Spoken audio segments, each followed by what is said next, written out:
What's up, you guys? It's me, the D, Dan the Sandman, back here to do another video for you guys. And today I'm going to be showing off 4 awesome movies that I picked up recently that were all out of print, and they all cost me a pretty fucking penny, but that's alright. I'm a collector. I love movies. When I want to see a movie, I'm gonna fucking see it, even if it's not on streaming, even if it's out of print. I don't give a shit. I'm gonna watch it. So yeah, altogether I did spend about $200 on all 4 movies, which is kind of ridiculous, but I do spend around like half that each month on movies in general, so I was totally fine with cutting back on a few movies and just getting 4 really good ones that I really wanted to get and watch. So that's what I did, and I was really stoked on my purchases. Only one movie out of the 4 turned out to be kind of not so great. It was still kind of enjoyable in its own way, but only one movie didn't really fancy me that much, so I'm pretty happy with my purchases. So let's get right into it, and let's talk about some movies. Every day is Halloween, every day is Halloween, every day is Halloween for me and you. So the first one that I got is the only DVD out of this little stack that I got. I mostly got Blu-rays, but this is the only DVD, and it is an Anchor Bay DVD, so some Anchor Bay DVDs do go for a lot of money, and this is one of them. I don't know why, because it wasn't that great of a movie. This is the one I was talking about that wasn't that great. I don't know, some people may like it. I didn't really care for it that much, and that is Cheerleader Camp from 1988. Produced and directed by John Quinn. Also starring Betsy Russell, Leif Garrett, and Lucinda Dickey. This was an okay movie. I didn't really dig it that much. I was really going into it hoping for a really funny and cheesy, just late 80s slasher, camp slasher film. That's usually what I love. My favorite subgenre of horror is slasher, especially 80s slashers. Mostly early 80s though. Most people know that's the best time for a slasher movie was the early 80s. So this was late 80s. It was 88, but I went into it really open-minded, hoping to find some really good cheese. And it was pretty cheesy, just not in the most authentic way. I don't know. It was okay. There was like a lot of cheesy dialogue and shit, but the thing is, what I love most about most cheesy movies is that most of the actors and the crew go into the movie knowing they don't have a big budget, so they do act a little bit more cheesier for that effect. This movie was really cheesy, not so great, not big budget, but a lot of the actors went in actually trying to make it a dramatic role, which in my opinion was kind of annoying. Pretty much all the characters in this movie annoyed me for some reason. I don't know why. I don't know if I'm getting older and more bitter. I don't know. But a lot of the characters in this movie just really pissed me off, especially Leif Garrett's character and the lead character, Betsy Russell. I didn't really like her that much. She was going really dramatic with this role, and I'm like, bitch, it's a fucking cheesy-ass 80s slasher film. Just have fun with it. But it was okay. There was some good scenes in it. Not a lot, though. But one scene I did really love was actually a funny-ass scene that made me laugh my fucking ass off. It was really unintentional, but it was so funny. It was basically at the party in the cabin at the camp, and it was like right after the whole contest bit for the best cheerleader in camp. I don't know, it was like the queen cheerleader or something. And Leif Garrett's character gets on the microphone and interrupts everything to tell him there's a murderer on the loose.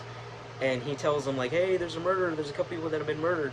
And he literally says, but whatever you do, don't panic. And the next scene immediately cuts to everyone running and screaming and running in their cars and driving the fuck away from there. It was the funniest shit. It was so funny. Even one of the characters, when the scene came back, she was literally like, well, at least I didn't panic. I was like, no shit, that was fucking hilarious. That scene really made me laugh really hard. But for the most part, this movie wasn't that great. I guess that's what you get with a late 80s slasher film. They started to tone down a little bit so they weren't as crazy and suspenseful as some of the earlier slashers were in the 80s. But it was still an okay time. It was still kind of fun, kind of interesting, but it was an okay time. It was still kind of fun, kind of interesting, and the ending is really good, actually. I will admit that. The ending was pretty fucking cool. The killer reveal at the end, you're just like, oh shit, it was you, bitch? Yeah, it was okay. It was a good time. Nothing to be all gushing over, but it was still alright. But yeah, it was pretty cool. Like I said, this is an Anchor Bay DVD. Cheerleader Camp. I don't know if it's on Blu-ray. I only saw the DVD, so I just picked up the DVD. Plus, I just love Anchor Bay, so might as well. It comes with this insert, too. Yeah. But it was okay. It was an alright time. Wasn't the greatest 80s slasher film I saw, but it was alright. So yeah, that's Cheerleader Camp, baby. Alright, so the next ones are all Blu-rays. And I did get 2 Code Red Blu-rays, which is really fucking awesome, because I love Code Red, and my collection's lacking a little bit in Code Red, so I need some more of that shit. But yeah, the next one I picked up is a really fun early 80s slasher film, so it really did hit the spot for me a little bit more than Cheerleader Camp. Just Before Dawn from 1981. This was a really good fucking movie. I really did enjoy this one. It was pretty suspenseful, and the killers. There's two killers in this movie. They were really fucking creepy. They looked fucking ugly as shit. I'm sorry, not sorry. Like that, they were ugly as fuck, dude. And yeah, they were creepy as shit. Like if I saw them in the middle of the woods, bro, I'd be running like the Rens fucking do. Holy shit, they were ugly as shit. Yeah, the characters in this one were a lot more enjoyable. I did really like them. They were pretty likable. It was like basic story of a bunch of teens that go out camping in the woods, and they come across some backwoods hillbillies that try to murder them. So it was a pretty fun time. I really enjoyed it. Mike Kellen is also in it from Sleepaway Camp, which that's probably, honestly, that's probably my favorite 80s slasher film. Might be, I'm not sure, but it's really up there, like definitely top three. So I really enjoyed his character. He was pretty fucking cool in it. And like I said, the characters were all really enjoyable. There was like two couples and just one guy by himself. And the couples were actually pretty cute together, and they were pretty enjoyable to watch. And I gotta say, I was kind of slightly triggered that the short guy of the movie was named Danny. Yeah, my name's Danny, and I'm only 5'4", so that shit kind of hit hard. Nah, I'm just kidding, but it was still pretty funny that the short guy was named Danny. I was like, hey, my homie. Yeah, this was still a pretty fun movie. I did really enjoy it. Oh, and the ending, the last kill at the very end when the final girl kills the killer, it was actually pretty fucking awesome. I was not expecting that, and it was so fucking wild. It was so fun. I was just like, oh shit. Yeah, the way she kills the killer is actually really fucking awesome and really unique, and it's definitely something I hadn't seen before. So I was just like, oh shit, alright, I fuck with this really well. This is pretty cool. I like it. But yeah, it was just a really fun time. Really awesome. Typical early 80s slasher film, but that's honestly what I love. I love typical 80s slasher films. So yeah, Just Before Dawn, really fun time. Code Red Blu-ray. Love this. Really need some more Code Red, so I'm glad I added some more Code Red to the collection. So yeah, Just Before Dawn, fun movie, really enjoyed it. So the next Code Red Blu-ray is another one that I've been wanting for a really long fucking time. I've always heard about this movie since like high school. I've been wanting it since high school, but I can never find a proper copy of it, or one that was not that expensive. But now that I was okay with money and I was able to finally buy us a couple out of print films, I'm so glad I finally picked it up. And that is Neon Maniacs from 1986. This was a really fun fucking movie. I loved this movie. It was awesome. Really great creature effects. I mean, they weren't that great, but they were pretty fun and just cheesy for what it was. Really great 80s feel of this movie too. I love the 80s vibes in this movie. And of course the dance scene is fucking awesome. I feel like any 80s film with a dance party scene, like at a bar or a school dance or like a club, they're always such a fun time, especially when there's a live band. And I do love the song from this movie, played by the band. I forgot the name of it, but I did save it already to my 80s horror music playlist. Especially like a creature feature with a bunch of mutants, and they're all like different style mutants. There's like a caveman, there's like a biker guy, there's like a lizard guy. Like, they were pretty interesting, pretty fun. Yeah, and they all, like, at the beginning of the movie, they attack a bunch of these kids having a party out in the middle of the woods, and the sole survivor, no one fucking believes her, and she's just trying to get the word out that there's fucking creatures happening. So yeah, it was a pretty fun fucking movie. I really enjoyed it. The story was really fun. It does have a monster kid in it as well. But yeah, she was definitely a monster kid. She had a bunch of like movie and horror movie posters in her room. And there's like a scene where she's out with her friends filming like a little short horror film in the cemetery. So yeah, it was a pretty fun time. I really did enjoy it. Wasn't as crazy as I thought it was going to be, but it was still a fun time. I had a really great time with it. Neon Maniacs, Code Red Blu-ray. So stoked I finally picked this one up. So yeah, Neon Maniacs, 1986. Great movie. Go check it out, yo. And last but certainly not least, definitely the high point of this stack of movies that I picked up. It's definitely my favorite movie out of the four. And I fucking love this movie. This movie was everything I was looking for and more. It was so fucking crazy. It was one of the wildest movies I ever seen, and it was just so fucking fun. And that is, of course, Hell Comes to Frogtown from 1988. This is directed by R.J. Kizzer and Donald G. Jackson. And also starring, of course, Rowdy Roddy Piper. This was a wild fucking movie, y'all.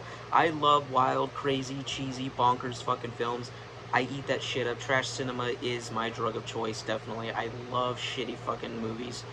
And this was definitely up there. This was fucking crazy, and I loved every fucking second of it. Made me laugh so fucking hard. Like, there were so many goddamn quotable lines in this movie. It was so fun. Such a crazy fucking story, too. Basically about a post-apocalyptic land where like nuclear waste has like made all the men sterile, and there's this one sterile man, of course, Rowdy Roddy Piper, He's like the last sterile man left, and they basically send him to the city that's overrun by frog people, these mutant frog people, so he can save the hostage virgins and get them pregnant so they can repopulate the world. Yeah, it's just a wild fucking story. The story itself is just so fucking wild. The movie was just so much fun. I had a great fucking time with this. Like I said, the acting was really fucking terrible in this, like most trashy horror films. Really, I don't know if this is really horror film. It's more like a post-apocalyptic type film, like action, not really exploitation, just like kind of like pseudo-action film. But yeah, it didn't really have that many horror elements to it. Maybe like a creature feature. That's what it is. It's like a post-apocalyptic creature feature. But it was just a wild fucking time. This movie had so many quotable lines in it. I'm gonna be quoting this movie all the fucking time now. I love the character Roddy Piper, who is, you know, of course, Sam Hell. That's his name, Sam Hell. The Hell and Hell Comes to Frogtown. He was just a really likable character. And all the women in this movie were fucking great too. They were all just horny as shit for him though. I'm just like, what the fuck? Like, they were all trying to jump him. Like, pretty much every woman in this movie, even a frog woman, tries to fuck him.